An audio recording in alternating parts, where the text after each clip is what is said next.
లక్ష్య సాధన foundation chairman ప్రజ్ఞారాజు సారథ్యంలో లక్ష్య సాధన ఫౌండేషన్ 12వ వార్షికోత్సవం అంగరంగ వైభవంగా జరిగింది.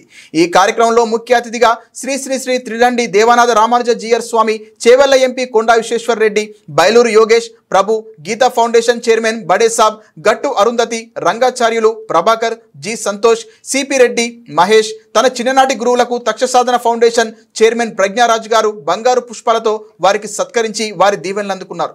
ఈ పిల్లలకు గురువు యొక్క ప్రాముఖ్యత, స్నేహం యొక్క ప్రాముఖ్యత అందరూ తెలియజేయాలని, దానికి తగ్గట్టుగా మహాభారతంలో కృష్ణార్జునులు ఏ విధంగా ఉన్నారో ఆ కథను చెప్పి అందరినీ మంత్రముగ్ధం చేసిన జీయర్ స్వామి, లోకంలో విలువలు పాటించాలి, పంచభూతాలను రక్షించుకోవాలని చెప్పి వారన్నారు. శ్రద్ధాభక్తి కావాలి మనిషికి. కాబట్టి ఆ శ్రద్ధాభక్తితోని గురుపాద పూజా కార్యక్రమం ప్రారంభమైంది. అజ్ఞానం నుంచి జ్ఞానం వైపు తీసుకెళ్లేవాడే మన గురువులు అన్నమాట.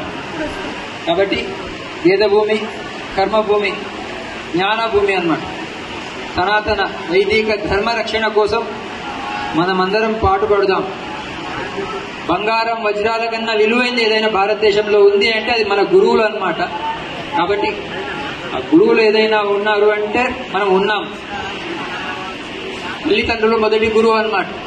తల్లిదండ్రులు జన్మనిస్తారు, మన గురువులు జన్మలే.